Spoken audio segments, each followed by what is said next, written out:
even live?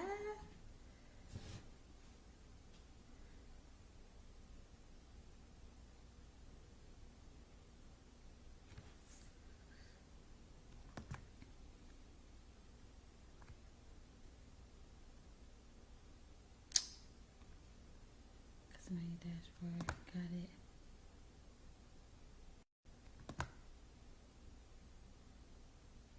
Hey y'all. I guess I'm live. I ain't never been live before. Can y'all see me clearly?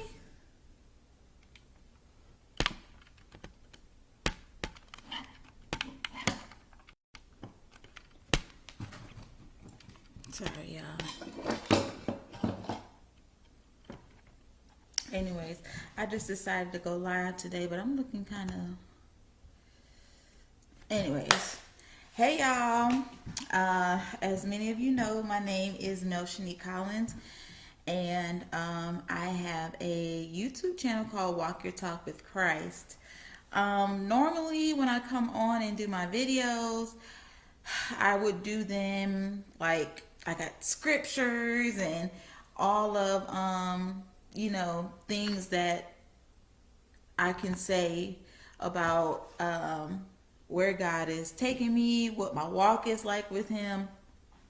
And a lot of times, the information that I'm sharing is not like a completed event, right?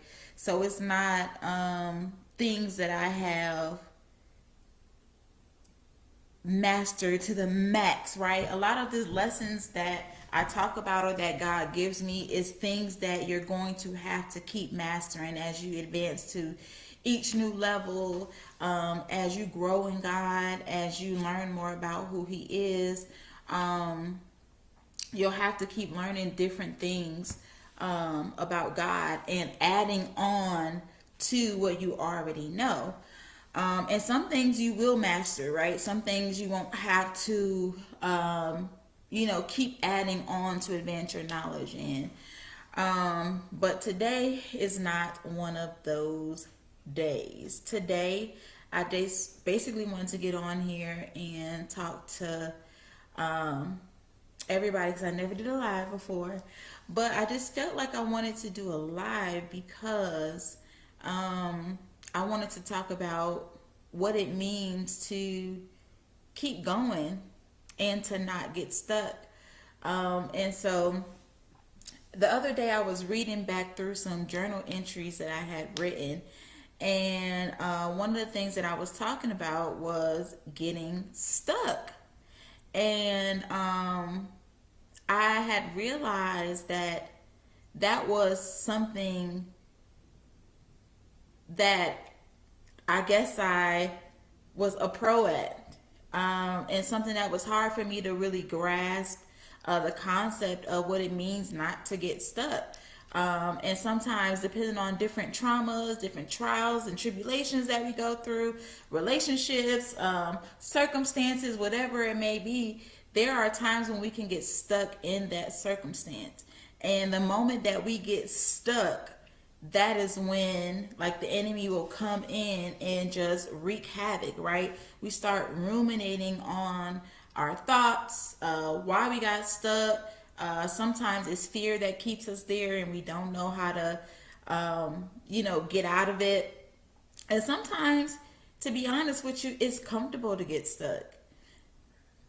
You just have grown to accept what that might be, that one thing might be. For instance, like a job, right? If you've been working at a job for some time and now you've gotten everything down, it's no longer a challenge, it's an easy paycheck, it's paying your bills, you think, why leave? But the biggest point of getting stuck is that staying there can kill you. It can kill you. And sometimes it can be physical. Sometimes it can be just a mental death, right? It can be where you get to a point where you no longer even believe in yourself. You get to a point where you have allowed fear to consume you, that you don't even know what your own capabilities are anymore because you have gotten comfortable in that circumstance. You have gotten comfortable in that situation. You have gotten comfortable in whatever it is that makes you not want to move. And so today I really just had to get on here because as I'm talking to y'all, it's something that I'm also telling myself, because there's times when I can get stuck where if I feel a certain type of way, or I feel like I have been uh, offended or something like that, where I can literally get stuck in that feeling. And sometimes getting stuck in that feeling, anger, bitterness, um, uh, fear, anxiety, until I just really had to start telling myself that when you get stuck, you have to make the decision to get out of it. And the thing about it is, I know it sounds easy, but a lot of us get stuck. Example, some of us get stuck in relationships, and we get to a point where we know that it may not be healthy for us. We know that there's some issues in there that um, are causing pain, undue stress, anxiety, worry, doubt, all of these different type of things. But we somehow seem to get stuck in those situations because it's comfortable. Um, we have a fear of leaving. We have a fear of doing something new, doing something different. And I realized that fear and faith can't live in the same place. Now, it seems crazy, but sometimes they do. They're like long distance cousins, how I would describe it. Because on one hand, you have faith about a situation, but also and it may be a faith to leave, faith for it to change, faith for you to move and do something different, faith for you to just get yourself out of that situation. But then the fear comes in, but how do I do it? What if I leave? What does it look like? What if I'm not good enough? All these different things. And I think it was like me and my husband was talking today, that when you are on a journey, just in general, a lot of times that those two things try to coexist, right? It's like the angel and the devil, on each side of your shoulders, where you know that there are certain things that are making you feel stuck in your circumstances, and you have the ability to get out of it, but we let fear keep us in it. And I was reading something again. I told y'all I was looking in my journal, and I felt like God had told me something, and I felt like He was telling me to move my feet. So I felt like, okay, then I need to move forward in this particular circumstance and not get stuck in it, because I was waiting for God to tell me what to do. Well, God had me go back and look at that journal entry again. And when He was telling me to move my feet, He actually wasn't telling me to move forward in that circumstance. He was telling me to move my feet spiritually, because I was stuck in anger. I was stuck in rage. I was stuck in bitterness. I was stuck in like every bad emotion that you can think of. And God had given me a different revelation on it where, and now at this time when I wrote the journal entry, I did move forward in that circumstance, but God had quickly told me, basically, I had asked the wrong question. And God had answered my question based off of what I asked him. But then God had told me that he had given me a choice that I could make. And, I learned that as I started growing more with God. But he basically had told me that I had gotten stuck in all of these bad feelings that he did not give me. And he was telling me to move my feet spiritually, to move out of that place in order to bring me out of those feelings. Or for me to be delivered, or for me to be healed from those feelings. And again, going back to what I was saying earlier, is that I know a lot of times that mentioned to you all about like how to persevere and how to hear God and all of those things. But all of those things aren't isolated, meaning that you could be going through you could be going through the suffering, and now you got to persevere through it. In order for you to persevere, you got to hear from God. In order for you to hear from God, you got to know the difference between his voice and another voice. Like, all of those things can be going on at the same exact time. Meanwhile, you may be stuck in a circumstance where God could be actually telling you to physically move, like in the natural realm, or he could be telling you to spiritually move. And so, I just think that it's so important for us to understand, not only be able to hear God's voice and how God is orchestrating things, but also to understand where you are naturally and what you being stuck means. Because sometimes we don't think that us being stuck is an issue.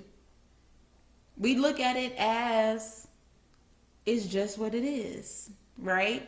And sometimes when we do look at it an issue, there's a reason why we haven't moved forward in that, to get out of that stuck place.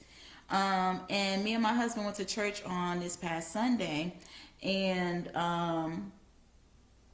Pastor Chris was talking about how to press the reset button. Because sometimes you can get so comfortable in chaos. You can get so comfortable in sin.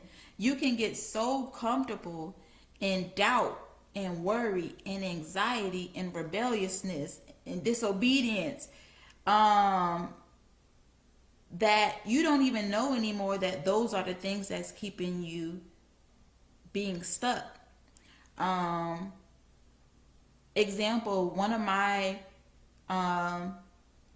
things that was keeping me stuck was always thinking about the past. And even now, I still have to tell myself that the past doesn't exist anymore. Because I never realized that I was comfortable going back to being angry. I was comfortable going back to being vengeful.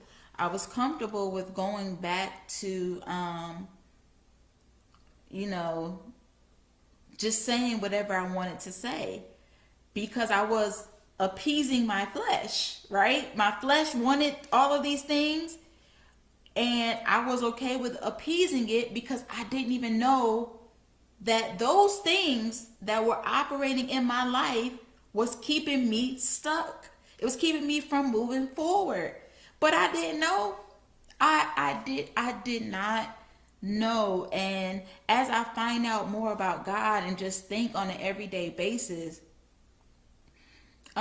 there's so many things that keep us in the same state of mind. There's so many things that keep us bound, that it causes us not to grow. And just being transparent, the other day I was talking to I was angry like about about a certain situation. And I'm just be transparent. I was angry about business, right? I've never had a business before. And I'm not one to post a lot on social media. And I actually don't like it at all. But I always knew that it was necessary in order for me to get my business out there, in order for me to grow. I knew that it was necessary, but I was like trying to skip that part. I was like, Lord, man, you just tell people about my business. Because I just didn't want to do it. I just didn't want to, post or sell myself or, all of these things. Like, because I don't even post that often regularly. So it's just not something that I wanted to do. So I spent a lot of time, y'all, asking God, what you want me to do? What you want me to do? How you told me to get this business. You told me, to, leave my job and all this other stuff. Lord, what you want me to do? And y'all, there was so many times where God was telling me what he wanted me to do. And either I probably was ignoring it or I was hard of hearing. Either way, God had been telling me this whole time what to do. And I just didn't perceive it. I didn't perceive it because I didn't want to do it. That's basically what it was. I didn't want to do it. So I just started complaining. And I was just like, I'm not doing this no more. I just don't want to. I just don't want to. And the thing about it, y'all, I was trying to pinpoint like why wouldn't I want to post, right? Because I'm not afraid of speaking to people face to face. I'm not afraid of I'm not afraid of I don't even know. I'm not really afraid of much. Because it's something that I'm really passionate about. I am passionate about my business, but I just did not want to post. You know what? I was operating in the spirit of disobedience and rebelliousness. That's what it was, because I just didn't want to do it. Because also I felt like, Lord, it's pointless, so I don't want to do it. Right? And so anyways, y'all, I was talking to my husband, thinking I was gonna get, some sympathy, that I was gonna get some empathy. No, I was talking to him, and basically he told me that I need to get it together. He had already sat down with me and spoke with me about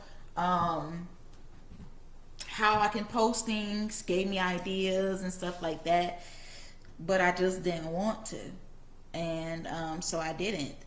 And then now here I am, crying and frustrated because I don't want to do it. I felt like the stuff that God had already told me to do, I had already done it.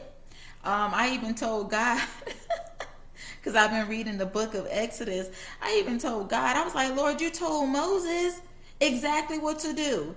I said, you told Moses to go and tell Pharaoh to let your people go, but you was going to harden Pharaoh's heart. And so Moses needs to go get the staff and drop the staff down. It's going to turn into a snake. He needs to go get some water from the Nile River, and it's going to turn to blood. And that you was going to bring a plague of frogs. And those were your three options if Pharaoh did not do what you told him to do. But God, you already knew he wasn't going to do it because you hardened his heart anyways, right? So I was talking to God. I was like, Lord, you just need to tell me what to do, But then I started thinking about it, and I was like, well, if God told me what to do, or even if he talked through my husband, right, and telling me to post on social media, I probably would have ignored it or tried to ignore it, because it's not something that I wanted to do. Right? I'm just like, Lord, just let me do the work. Right? And be done with it. I don't want to post on social media. I don't want to post pictures and, all of this stuff like that. But that mindset was allowing me to be stuck. Meanwhile, what it was doing was also quieting the voice that God had put in me. And I had no idea that those two things were simultaneously going on, because my mind wasn't thinking about the what I should be doing. My mind was thinking about, well, what is the outcome of doing this? Like, I want to know that if I post, that it's gonna work, because why am I posting? I'm wasting my time. And I had to get to a point where I realized that God is not invested in the outcome, because He's the one that determines the outcome. He just wants you to be obedient. That's why it says obedience is better than sacrifice, right? Sacrifice your pride, sacrifice your time, sacrifice whatever you need to sacrifice in order to do what God is saying. And so I realized today, even just, me having to adjust, my attitude when things that are said to me I don't like. I just had to learn, like, it's just all about maturity. It's all about growing. It's all about how quick can you get out of something and get out of it the right way. And not staying there and ruminating over the thoughts, and then letting the enemy come in and try to devour you by your own thoughts. It's to your own demise, right? But we do it because we don't realize how our behaviors are keeping us stuck. But it is in your mindset.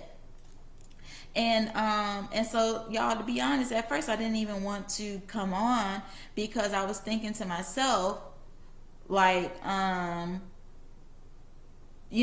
what am I going to say specifically about what it means to be stuck? Because that's something that I deal with a lot. I always have to tell myself, like, Nell, no, you're not going to get stuck.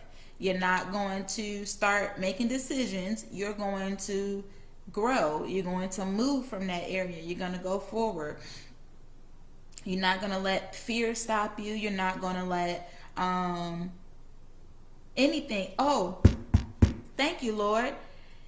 I know what it was. So remember when I was saying that that I didn't know why I didn't want to post. Because God actually had delivered me from fear already. That's why I get on YouTube, right? I don't have any fear. And to be honest, if I had to speak to y'all in front of y'all, I wouldn't even have any fear, right? What is there for me to be afraid about? Nothing. But I had gotten so used to operating in fear that I could use that as an excuse to not do what God told me to do. Thank you, Lord. And that is me being transparent. I had got so used to operating in fear that although God had delivered it from me, I went back to a cozy space of being able to not move forward because of fear. When really, I don't have any. I really don't have any fear when it comes to my business. I just wasn't doing it. That's just what it boils down to. That's just what it boils down to. And so, thank you, Lord. So that is why, you all, we have to get out of our own way sometimes, or not even sometimes, a lot of the times, and make room for God. And not get so down on yourself too, because you are a human, right? So you got emotions, you got things that, you dealing with, you got past traumas, and you got things that you're trying to be healed from, delivered from, and let God do it. This is something that I have to tell myself a lot, because I can go back to a place of being comfortable in a situation that God has already delivered me from. He's already healed me from. I just need to keep walking in it. But it is the enemy, and I said this. I was writing in a journal entry, and it could be the enemy or it can be me. I'm gonna say me, right? I'm talking about being accountable for being stuck. So there are times when I can go back into the past, grab a situation, bring it back, just to live in it. For what? It is not benefiting me in any way, shape, or form to live in the past. But it is comfortable because I already know what that feels like. I know what that bed feels like. Now, would that be to my detriment? Absolutely. Absolutely. That would be to my detriment to get into a space that I've already been in. It is like digging your own grave. Laying down in it and then letting the enemy put the dirt on top of you. And it's a natural, I think it's like a natural process that you have to keep going through. Because the thing about it is the enemy is not going to stop bringing the thoughts. You just have to know how to deal with them. You just have to know how to cast them down. You have to know, for me, I tell myself, Mel, don't even go down a rabbit hole. Don't even do it. Right? Because the more that I start thinking about something that happened in the past, or something that looks very familiar to something that happened in the past, I can start going back down that, I call it a dark rabbit hole. And then my thought go from one thought to the next, to the next, to the next, to the next, to the next, to the next, to the next. And before you know it, I'm already there. I'm already got feelings from something that happened, and I'm already like, oh, yep, and this is this situation too. And it's not. And but I also don't let the enemy keep bringing stuff to me either. Because that can keep you stuck too. Because the enemy, at the end of the day, he wants to attack your identity. He wants to attack who God says you are. And sometimes that can be an attack on your character. It can be an attack on your personality. It can be an attack on your mind. It can be an attack on your looks. It can be an attack on anything that concerns you as a person. But you have to know how to pick what is true and discard the rest. And also you have to know how to decipher between if it's true or not. And even if it is true, you have to learn how to move forward from it. Don't let it, keep lasting for hours and, get down on yourself, because a lot of us can get down on ourselves with self-condemnation. And when you are in self-condemnation, you become complacent. And then when you become complacent, then that means you operating in fear. And if you're operating in fear, that means you doubting somebody. Either you doubting God, or you doubting yourself, or you doubting both. And that's why I was saying that getting stuck is not just sometimes because if you're getting stuck physically, it comes from your mindset of what you think about that certain situation and how you move in that certain situation. And sometimes we go through, and this is why I feel like the Holy Ghost had me to do my channel, because everybody always see the finished product of what something looks like, right? You see the person that made $1 million in their business, but you didn't see the sleepless nights. You didn't see how many times they failed. You didn't see how many times they lost money. You didn't see, them losing employees. You didn't see the hard work, the blood, sweat, and tears that goes into that business. All you see is that they got $1 million, right? Or they got the car, or they got the house, or they got an award for something. But you do not see the interworkings of what it takes to get there. Or you see a successful marriage, right? Of people that have been married for 30 years, but you did not see that they almost killed each other, that that there are days when they only love each other, but they don't like each other, that there are days that somebody slept at somebody else's house because somebody got mad. That there are days that both of them may have had that divorce talk, and not all couples, but just, or you don't even know what they even went through or they overcame to get to this happy 30th anniversary day where they look happy, or the pictures that they post on social media are happy. And the thing about it is, you don't know the interworkings of what it takes to overcome generational curses, overcome witchcraft, overcome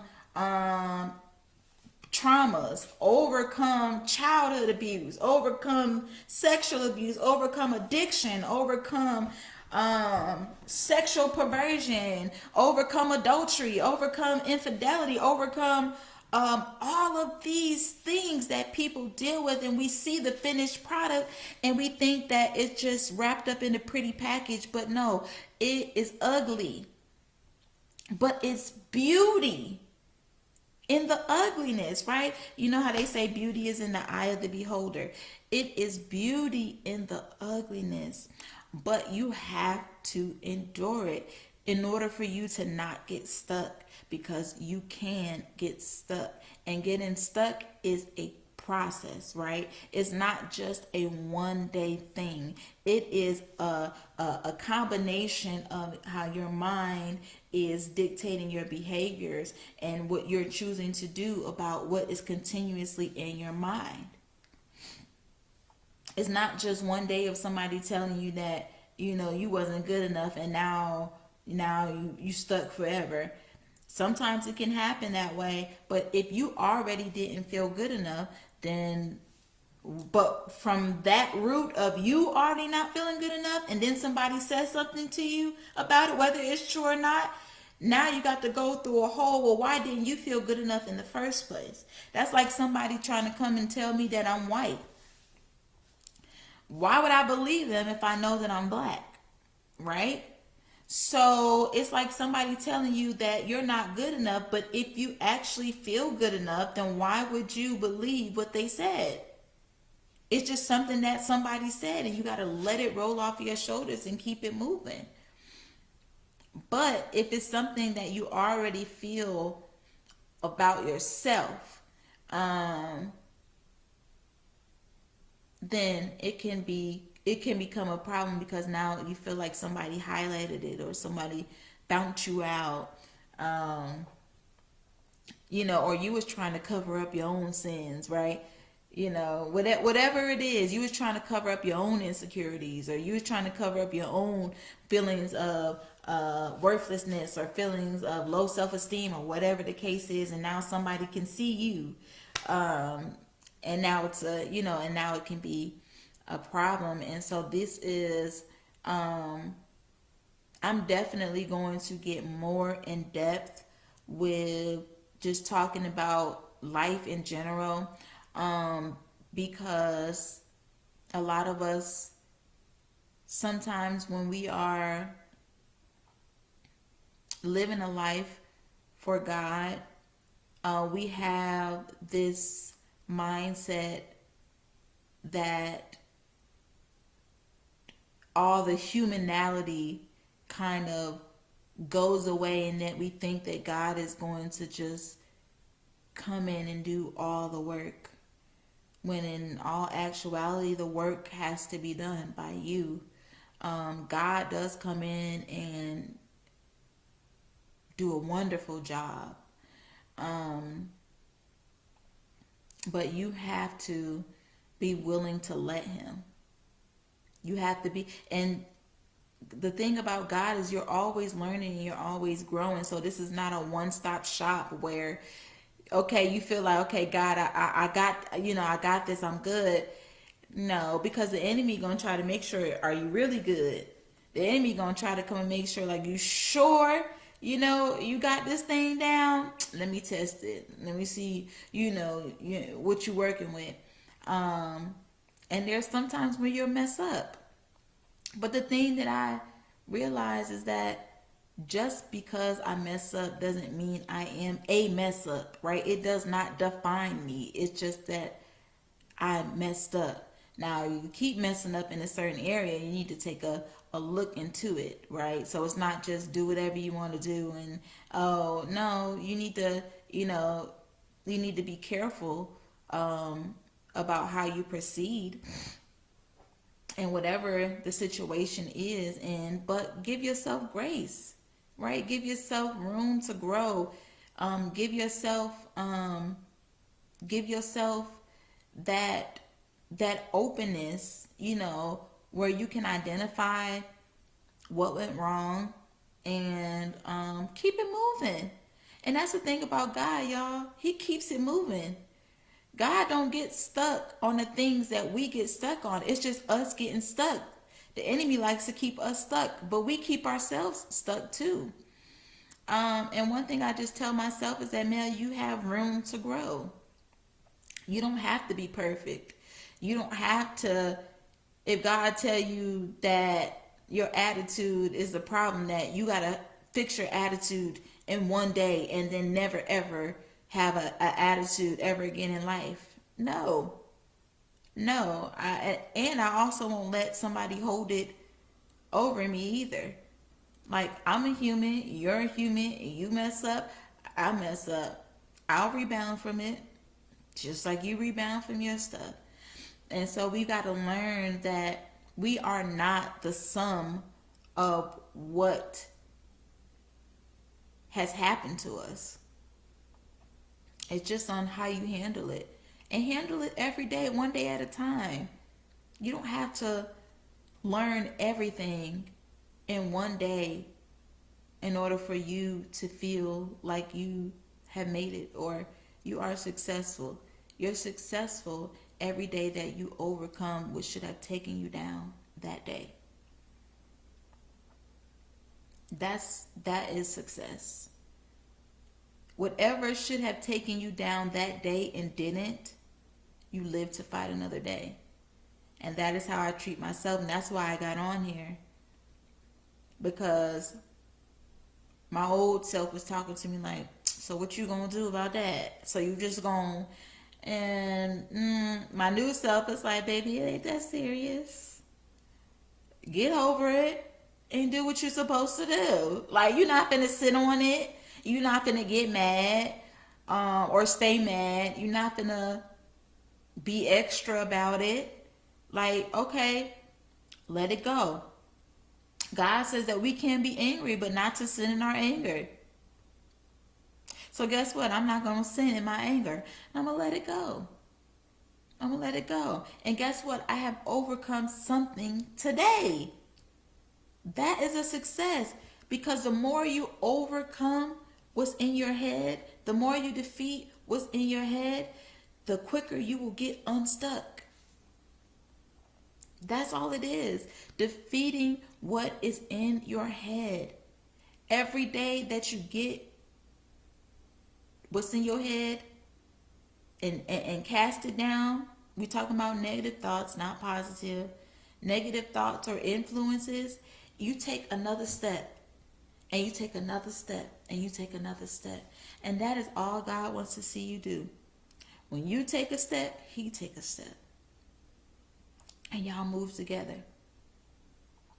So y'all, I hope that this was something to encourage you all to not stay stuck, to overcome what is in your head, to know that every day that you overcome fear, every day that you overcome doubt, every day that you overcome anxiety or worry or stress or whatever it may be, Every day that you overcome it is every day that you are successful, and is one step closer to wherever God is leading you.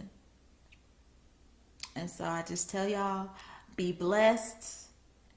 Thank y'all for listening to me, and I will see you all next week.